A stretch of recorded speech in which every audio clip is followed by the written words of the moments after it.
రేపు ఆంధ్రప్రదేశ్లో సార్వత్రిక ఎన్నికల కౌంటింగ్ జరగనుంది. మొత్తం 175 అసెంబ్లీ, 25 లోక్సభ స్థానాలకు కౌంటింగ్ జరగనుంది.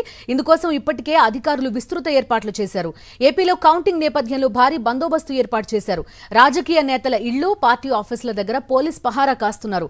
ఎన్నికల కౌంటింగ్ పై కాసేపట్లో AP CEO MK Meena press meet పెట్టనున్నారు. విజయవాడ పార్లమెంట్ పరిధిలో ఓట్ల లెక్కింపుకు అన్ని ఏర్పాట్లు పూర్తయ్యాయి. పోస్టల్ బ్యాలెట్ లెక్కింపు కోసం 14 టేబుల్స్ ఏర్పాటు చేసి ఒక్కో రౌండ్ 3 గంటల్లో పూర్తి చేయనున్నారు. ఈవీఎంల కౌంటింగ్ ఒక్కో రౌండ్కు 25 నిమిషాల సమయం పట్టనుంది. మొత్తం 7 అసెంబ్లీ స్థానాలకు పోలింగ్ బూత్ల ఆధారంగా 16 నుంచి 22 రౌండ్లలో ఓట్ల లెక్కింపు జరగనుంది. విజయవాడ పార్లమెంట్ పరిధిలో ఓట్ల లెక్కింపు ఏర్పాట్లు ఏ విధంగా ఉన్నాయి, పూర్తి డీటెయిల్స్ అందిస్తారు మా కరెస్పాండెంట్ అశోక్. లైవ్ లో మనతో పాటు జాయిన్ అవుతున్నారు. అశోక్, చెప్పండి, పోస్టల్ బ్యాలెట్ కి at the same time EVM కి టైం షెడ్యూల్ చెప్పండి. అదేవిధంగా ఎన్ని టేబుల్స్ ఉన్నాయి, ఏ రౌండ్ కి ఎంతెంత టైం పట్టొచ్చు, డీటెయిల్స్ ఏంటి?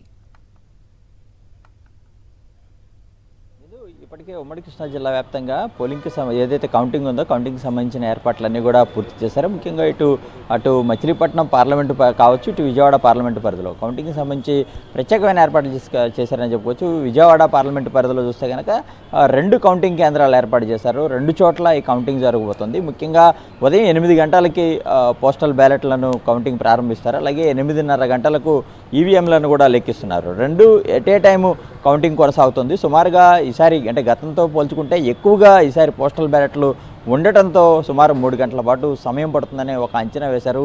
పార్లమెంటు పరిధిలో పోస్టల్ బ్యాలెట్లను లెక్కించేందుకు 14 టేబుల్స్ను ఏర్పాటు చేసిన పరిస్థితి కనబడుతుంది. అదే సమయంలో అసెంబ్లీ నియోజకవర్గాలకు సంబంధించి కూడా వాటిని కౌంట్ చేసేందుకు ప్రత్యేకంగా 14 టేబుల్స్ ఏర్పాటు చేశారు. అయితే రౌండ్ల వైజ్గా అవన్నీ కూడా కౌంట్ చేస్తున్న పరిస్థితి కనబడుతుంది. తొలి ఫలితం నందిగామ నియోజకవర్గం నుంచి వచ్చే అవకాశం అయితే ఉందని చెప్పుకోవచ్చు. మొత్తానికి కూడా ఈ పోలింగ్ ఏదైతే కౌంటింగ్ కేంద్రాలు ఉన్నాయో కౌంటింగ్ కేంద్రాలకు 2 కిలోమీటర్ల పరిధి వరకు కూడా రెడ్ జోన్గా పరిగణించారు. పూర్తి స్థాయిలో కూడా కట్టుదిట్టమైన భద్రత ఏర్పాటు చేశారు. కౌంటింగ్ కేంద్రాల వద్ద ఎలాంటి అవాంఛనీయ సంఘటనలు జరగకుండా పోలీసులు పూర్తి స్థాయిలో చర్యలు అయితే తీసుకున్న పరిస్థితి కనబడుతుంది. అదే సమయంలో ఇటు మచిలీపట్నంలో కూడా చూసుకుంటే కనుక కృష్ణా యూనివర్సిటీలో పూర్తి స్థాయిలో ఏర్పాట్లు చేశారని చెప్పుకోవచ్చు.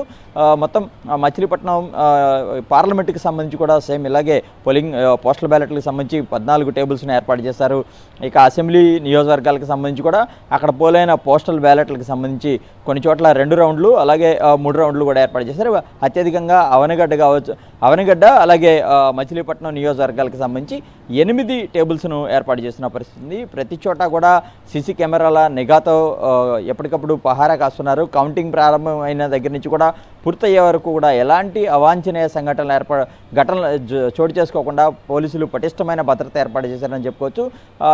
కృష్ణా జిల్లాలో చూస్తే 132 చోట్ల ప్రత్యేకంగా పికెటింగ్ కూడా ఏర్పాటు చేశారు. ఇక పోలీసులు కూడా వినూత్నంగా ఈసారి ప్రయత్నించారు. ఎవరైతే ఎమ్మెల్యే అభ్యర్థులు ఉంటారో వారితోనే ఒక వీడియో సందేశం రాజకీయ పార్టీలకు సంబంధించిన కార్యకర్తలు కావచ్చు, ప్రజలకు వారికి పంపించిన పరిస్థితి ఉంది.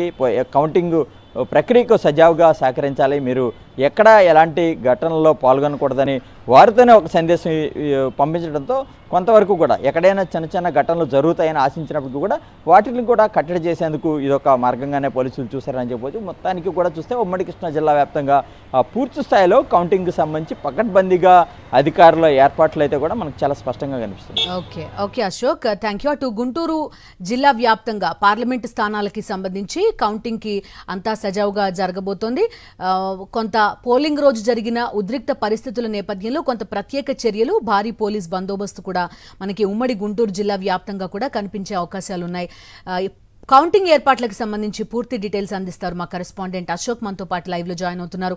అశోక్, చెప్పండి, కొంత చూసాం మనం పోలింగ్ రోజు జరిగిన ఘటనలు, ఇలాంటివి రిపీట్ కాకుండా ఈసారి ముందస్తుగా ఎలాంటి జాగ్రత్తలు తీసుకోబోతున్నారు, ఏర్పాట్లు ఎలా ఉన్నాయి, రౌండ్ వైజ్ ఏ ఫలితం మొదట రాబోతోంది, ఏ ఫలితం ఆలస్యం అయ్యే అవకాశం ఉంది, డీటెయిల్స్ ఏంటి? పూర్తి స్థాయిలో కౌంటింగ్ ప్రక్రియకు సంబంధించి అన్ని ఏర్పాట్లు అధికారులు పూర్తి చేశారు. కొత్త గుంటూరు జిల్లాకు సంబంధించి ఆచార్య నాగార్జున యూనివర్సిటీలో కౌంటింగ్ ప్రక్రియ జరుగుతుంది. అలానే పల్నాడు జిల్లాకు సంబంధించి నర్సాపేటలోని జేఎన్2 కళాశాలలో కౌంటింగ్ ప్రక్రియ జరుగుతుంది. అలానే బాపట్ల జిల్లాకు సంబంధించి బాపట్ల ఇంజనీరింగ్ కాలేజీలో కౌంటింగ్ ప్రక్రియకు ఇప్పటికే అధికారులు అన్ని ఏర్పాట్లు చేశారు. ఒకసారి కనుక మనం పర్సంటేజ్ చూస్తే అద్భుతమైన పర్సంటేజ్ కూడా నమోదైంది. పల్నాడు జిల్లాకు సంబంధించి 85.69, గుంటూరు జిల్లాకు సంబంధించి 78.81, బాపట్ల జిల్లాకు సంబంధించి 82.33% కూడా నమోదైంది. పల్నాడు జిల్లాకు సంబంధించి మొదటి ఫలితము చిలకలూరుపేట వచ్చే అవకాశం ఉంది. తక్కువ రౌండ్లు 18 రౌండ్లకు కాబట్టి చిలకలూరుపేట వచ్చే అవకాశం ఉందని అధికారులు చెప్తున్నారు. ఇక చివరి రౌండ్ ఏదైతే గురజాలకు సంబంధించి దాదాపు 20 రౌండ్లు ఏర్పాటు చేశారు. అక్కడ చివరి ఫలితం వచ్చే అవకాశం ఉంది. గుంటూరు జిల్లాకు సంబంధించి తాడికొండ మొదటి ఫలితం వచ్చే అవకాశం ఉంది. మంగళగిరి చివరి ఫలితం వచ్చే అవకాశం ఉందని అధికారులు చెప్తున్నారు. అయితే కౌంటింగ్ కేంద్రాల వద్ద పూర్తిగా 3 అంచెల భద్రత ఏర్పాటు చేశారు. ఇప్పటికే కౌంటింగ్ కేంద్రాల వద్దకు ఎవరిని ఎలో కూడా చేయట్లేదు, కేవలం అధికారులు మాత్రమే వెళ్తున్నారు. రేపు ఎవరైతే పాసు ఉన్న ఏజెంట్లు కానీ లేకపోతే మీడియా కానీ వాళ్ళు మాత్రమే లోపలికి ఎలో చేస్తారు. ఇప్పటికే 3 జిల్లాల ఎస్పీలు కూడా పూర్తి స్థాయిలో అప్రమత్తంగా ఉన్నారు. ఇప్పటికే రౌడీ షీటర్లను కూడా బైండ్ ఓవర్ చేశారు. పల్నాడు జిల్లాలో అయితే పోలీసులు పూర్తి స్థాయిలో కట్టుదిట్టమైన ఏర్పాట్లు చేశారు. ఎన్నికల సందర్భంగా కొన్ని సంఘటనలు జరిగినాయి, హింసాత్మకమైన సంఘటనలు. దాన్ని దృష్టిలో పెట్టుకుని పూర్తి స్థాయిలో అప్రమత్తంగా ఉన్నారు. ఇప్పటికే దాదాపు 500 మందికి పైగా బైండ్ ఓవర్ కూడా చేసుకున్నారు. పూర్తి స్థాయిలో రౌడీ షీటర్లు ఎవరైతే యాక్టివ్గా ఉన్నారో వాళ్ళందరినీ కూడా బైండ్ ఓవర్ చేసినట్టు కూడా మనకు తెలుస్తూ ఉంది. ఇక కౌంటింగ్ సంబంధించి అన్ని ఏర్పాట్లు కూడా పూర్తయినాయి. ఎక్కడ ఎటువంటి ఇబ్బంది తలెత్తకుండా అందరూ సిద్ధంగా ఉన్నారు అని అధికారులు చెప్తున్నారు. Okay Ashok, thank you. Vijayawada, Guntur ఈ 2 జిల్లాలకి సంబంధించి కౌంటింగ్ కి ఏర్పాట్లన్నీ కూడా పూర్తయ్యాయి. పోస్టల్ బ్యాలెట్ మొదట లెక్కిస్తారు, ఆ తర్వాత ఈవీఎంలు ఓపెన్ చేస్తారు. అరగంట పూర్తి కాగానే ఈవీఎంలు ఓపెన్ చేయనున్నట్టుగా కూడా తెలుస్తోంది. ఈవీఎంలు ఓపెన్ చేసిన తర్వాత ప్రతి 25 నిమిషాలకి ఒక రౌండ్ చొప్పున ఈ కౌంటింగ్ డీటెయిల్స్ ని వెల్లడించబోతున్నారు. రాజమండ్రి నుంచి మనతో పాటు జాయిన్ అవుతున్నారు మా కరెస్పాండెంట్ అశోక్, లైవ్ లో సిద్ధంగా ఉన్నారు. కౌంటింగ్ కి సంబంధించి ఎలాంటి ఏర్పాట్లు ఉన్నాయో హరీష్ అందిస్తారు. హరీష్, చెప్పండి.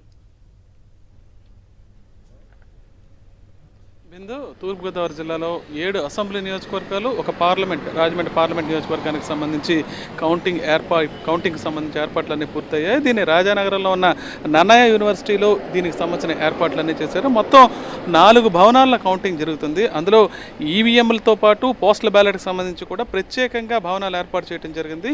ఒకే భవనంలో ఉన్న అనేక రూముల్లో కూడా వేరువేరు సపరేట్ హాల్స్లో ఈ కౌంటింగ్ ప్రక్రియ చేపట్టారు. దీనికి సంబంధించి 7 అసెంబ్లీ నియోజకవర్గాలకు సంబంధించి 98 టేబుల్, అంటే ఒక్కొక్క నియోజకవర్గానికి 14 టేబుల్ చొప్పున ఈ కౌంటింగ్ ప్రక్రియకి ఏర్పాట్లు చేశారు. అదేవిధంగా మొత్తం తూర్పుగోదావరి జిల్లాలో 7 నియోజకవర్గాల పరిధిలో కలిపి 116 రౌండ్లు జరుగుతాయి. అత్యల్పంగా కొవ్వూరుకు 13 రౌండ్లలో ఈ కౌంటింగ్ పూర్తవుతుంది. అంటే తూర్పుగోదావరి జిల్లాలో తొలుత వెలువడే ఫలితం ఇదేనని చెప్పొచ్చు. కేవలం 2.5 గంటల్లోనే కొవ్వూరు ఫలితం వెలువడే అవకాశం ఉంది. అదేవిధంగా అత్యధిక ఓట్లు పోలైన రాజమండ్రి రూరల్ నియోజకవర్గానికి సంబంధించి 20 రౌండ్లు జరుగుతాయి. అక్కడ ఓటర్ల సంఖ్య కూడా ఎక్కువ, 2,72,000 మంది ఓటర్లు ఉన్నారు. దీంతో 20 రౌండ్లలో ఈ కౌంటింగ్ ప్రక్రియ జరిగే అవకాశం ఉంది. ఆలస్యంగా వెలువడే ఫలితం. దీనికి సంబంధించి ప్రధానంగా ముందుగా చూసుకోవాల్సింది పోస్టల్ బ్యాలెట్. ఇప్పటికే దీనికి సంబంధించి 20 టేబుల్స్ ఏర్పాటు చేశారు ఈ కౌంటింగ్ ప్రక్రియకి. అదేవిధంగా ఎలక్ట్రానిక్ పద్ధతిలో సర్వీస్ ఓట్లు వినియోగించుకునే వారి కోసం ప్రత్యేకంగా 4 టేబుల్ ఏర్పాటు చేయడం జరిగింది. మొత్తానికి అటు పోస్టల్ బ్యాలెట్ కానీ, ఈవీఎం బ్యాలెట్ కానీ పార్లమెంటుకు, అసెంబ్లీకి కూడా ఎక్కడికక్కడ పకడ్బందీగా ఏర్పాట్లు చేశారు. ఒక్కో ఈవీఎం టేబుల్కి ఒక సూపర్వైజర్, ఒక అసిస్టెంట్ సూపర్వైజర్, ఒక మైక్రో అబ్జర్వర్ ఏర్పాటు చేశారు. అదే పోస్టల్ బ్యాలెట్కి అయితే ఒక్కో టేబుల్కు 5 ఉంటారు. మొత్తం 2,200 మంది వరకు సిబ్బందిని ఈ కౌంటింగ్ ప్రక్రియ కోసం వినియోగించడం జరుగుతుంది. ప్రధానంగా అటు నిర్వహణలో ఎంత బాధ్యతాయుతంగా వ్యవహరిస్తున్నారో భద్రతా పరంగా కూడా అన్ని రకాలైన ఏర్పాట్లు ఇక్కడ చేయడం జరిగింది. మొత్తం ఈ నన్నయ్య యూనివర్సిటీ అంతా కూడా సీసీ కెమెరా సర్వేలెన్స్లో ఉంది. 152 సీసీ కెమెరాలు ఇక్కడ ఏర్పాటు చేసి ఎప్పటికప్పుడు ఆ పరిస్థితిని పరిశీలిస్తారు. అదేవిధంగా కౌంటింగ్ ప్రక్రియ ఏ విధంగా జరుగుతుంది, ఏ రకమైన గొడవలు కూడా జరగకుండా పూర్తి స్థాయిలో భద్రతా ఏర్పాట్లు చేశారు. ప్రస్తుతానికైతే 3 అంచెల భద్రత, ఒకవైపు సిఆర్పీఎఫ్, అదేవిధంగా armed reserve, regular police, law and order police ఎవరైతే ఉన్నారో వీళ్లతో 3 అంచెల భద్రత అయితే ఇక్కడ ఏర్పాటు చేసి కొనసాగుతుంది. అదేవిధంగా ట్రాఫిక్ పరంగా కూడా రెస్ట్రిక్షన్స్ పూర్తి స్థాయిలో ఏర్పాటు చేయడం జరిగింది.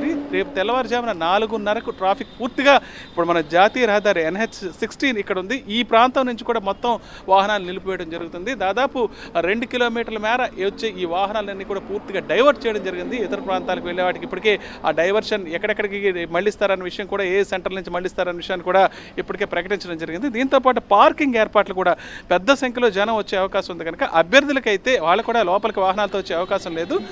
యూనివర్సిటీ లోపలికి ఈ కౌంటింగ్ జరిగే ప్రక్రియ జరిగే ప్రాంతానికి వచ్చే అవకాశం లేదు. వాళ్ళకి ప్రత్యేకమైన స్థలం కేటాయించారు. అదేవిధంగా అటు మీడియాకి కానీ ఇటు నిర్వాహకులు ఎవరైతే ఈ పాల్గొనడానికి వచ్చే అధికారులు కానీ సిబ్బంది కానీ వీళ్ళ వాహనాలు కూడా పార్కింగ్ ప్లేస్లో అయితే వేరువేరుగా ఏర్పాటు చేశారు.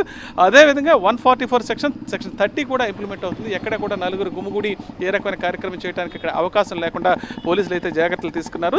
దీంతో పాటు కౌంటింగ్ పూర్తయ్యే సమయానికి ఎవరు ర్యాలీలు కూడా విజేతలకు సంబంధించి కానీ ర్యాలీలు కానీ టపాసులు కాచే ఈ ప్రక్రియను కూడా నిలిపివేయడం జరిగింది. మధ్యాహ్నం 12 కల్లా దాదాపు కౌంటింగ్ ప్రక్రియ అంతా ఒక కొలిక్కి వస్తుంది. అదేవిధంగా పోస్టల్ బ్యాలెట్ కూడా పూర్తి స్థాయిలో 2 గంటలు 12:30 నుంచి 2 గంటల మధ్యలో పూర్తి చేయడానికి సన్నద్ధంగా ఉన్నామని అధికారులు కూడా స్పష్టం చేయడం జరిగింది. మరోవైపు లోపలంతా సీసీ సర్వేలెన్స్తో పాటు ఒక 4 డ్రోన్ కెమెరాలను కూడా వినియోగించి పరిస్థితిని ఎప్పటికప్పుడు పరిశీలిస్తామని జిల్లా కలెక్టర్ అదేవిధంగా ఎస్పీ కూడా ఇప్పటికే ప్రకటించడం జరిగింది. మొత్తానికి కౌంటింగ్ ప్రక్రియ సజావుగా జరగడానికి కావాల్సిన ఏర్పాట్లన్నీ కూడా వీళ్ళు ఇప్పటికే పూర్తి చేశారు. ఏ ఒక్కరిని పాసులు కానీ ప్రత్యేక అనుమతులు కానీ లేకుండా లోపలికి ఎట్టి పరిస్థితుల్లో అనుమతించే పరిస్థితి అయితే కనపట్టలేదు. అటు ఏజెంట్లకు కూడా ఖచ్చితంగా టైంకి రావడం, టేబుల్ మీద నుంచి కదిలే ప్రసక్తి అవకాశం కూడా లేకుండా వారికి భోజనం, నీరు ఇతరత్ర కూడా ఆ టేబుల్ దగ్గరికి సరఫరా చేయటం, నియోజకవర్గాల వారీగా ఆ కలర్ కోడింగ్ ఎవరికైతే ఇవ్వాలో వాళ్ళకి ఇప్పటికే ఇవ్వడం జరిగింది. ప్రత్యేకమైన పాసులు అటు ఏజెంట్లకు కానీ ఇటు అధికారులకు కానీ పూర్తి స్థాయిలో ఎక్కడికక్కడ ఇవ్వడం కూడా జరిగింది. ఇప్పటికైతే అన్ని ఏర్పాట్లు కౌంటింగ్ సజావుగా నిర్వహించడానికి పూర్తయ్యే విషయాన్ని అధికారులు స్పష్టం చేస్తున్నారు. Bindu. Okay Harish, thank you.